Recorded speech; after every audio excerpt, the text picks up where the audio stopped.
నమస్తే, welcome to Olga news. నేను అనుష. జగన్ సోదరి షర్మిల మనకు తెలుసు. అంటే జగన్ విడిచిన బాణం అంటూ పాలిటిక్స్ లోకి ఎంట్రీ ఇచ్చిన షర్మిల మనం చూసుకుంటే ఈ మధ్యలో ఎన్నో ఆటుపోట్లు ఆవిడ వైఎస్ఆర్సీపీ నుంచి బయటకు వెళ్ళిపోవడం, కాంగ్రెస్ లో చేరడం, జగన్ ను ఓడిస్తానని చెప్పి ఒక శపథం చేయడం, అది నిజం చేసుకోవడం, అదంతా కూడా ఒక ఒక ఇమేజ్ అలా వచ్చి అలా వెళ్ళిపోయినట్టు అయిపోయింది. అయితే జగన్ ఓడిపోయినందుకు, కూటమి గెలిచినందుకు షర్మిల అయితే కాంగ్రెస్ పార్టీలో ఉన్నప్పటికీ ఎంతో ఆనందం వ్యక్తం చేశారు, మనం చూసాం. అంటే అక్కడ కూటమి గెలిచినందుక అంటే కాదు కానీ జగన్ ను ఓడించినందుకు, తన పంతం నెగ్గించుకున్నందుకైతే షర్మిల చాలా హ్యాపీగా ఉండడం మనం చూసాం.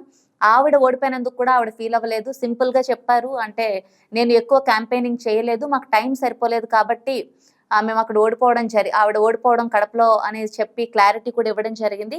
అలాగే తను గెలవడానికి అయితే కాదు కానీ ఒక ఒక మనిషిని హత్య చేసిన వ్యక్తి లేదంటే మర్డర్ చేసిన వ్యక్తి చట్ట సభల్లోకి అడుగు పెట్టకూడదు తిరిగి అని చెప్పి ఒకే ఒక కారణంతో నేను అక్కడ పోటీగా నిల్చోవడం జరిగింది. బట్ ఏదేమైనప్పటికీ టైం సరిపోలేదు క్యాంపెయినింగ్ కి. చాలా చాలా రూరల్ ఏరియాస్ లో వైఎస్ బిడ్డ పోటీ చేస్తుందని కూడా తెలియకపోవడంతో ఈ విధంగా తను ఓడిపోవడానికి కారణంగా తను చెప్పుకొచ్చారు. అయితే ఈ నేపథ్యంలో మనం చూసుకుంటే జగన్ షర్మిలకు రాయభారం పంపినట్టు, తన అమ్మ ద్వారా రాయభారం పంపినట్లు తెలుస్తోంది.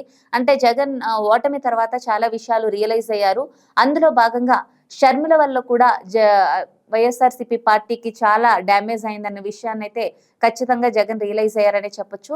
ఈ నేపథ్యంలో షర్మిల మళ్ళీ జగన్ తో కలిసిపోబోతోంది అంటూ చాలా వార్తలు వచ్చాయి బయటికి.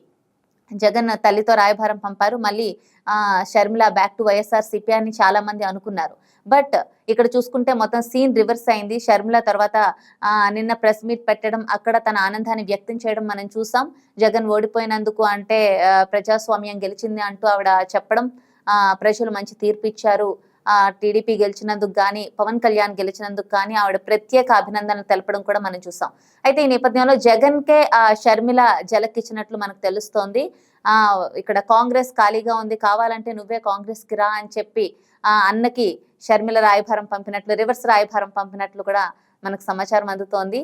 సో ఆ విధంగా షర్మిల అయితే అంటే ఈ పార్టీలోకి వచ్చి జగన్ ను ఓడించినప్పటికీ, జగన్ తెలుసుకొని మళ్ళీ తన చెల్లెలకి రాయభారం పంపినప్పటికీ తానైతే మళ్ళీ తిరిగి వైఎస్ఆర్సీపీని లేదంటే జగన్ ని నమ్మే పరిస్థితి అయితే మనకి కనిపించడం లేదు.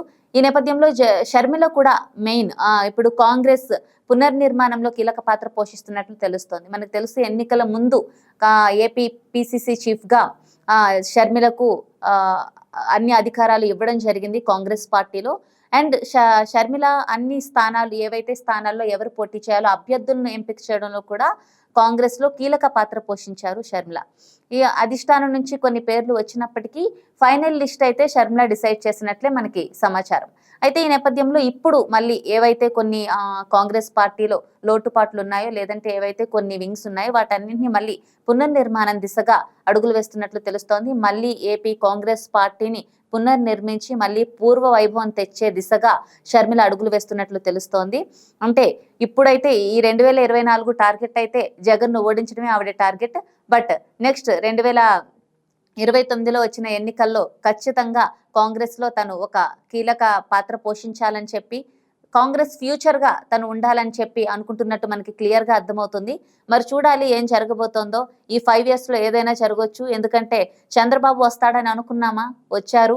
ఆ విధంగానే నెక్స్ట్ షర్మిల వచ్చినా కూడా ఆశ్చర్యపోవాల్సిన అవసరం లేదు. చూద్దాం, జస్ట్ వెయిట్ అండ్ సీ.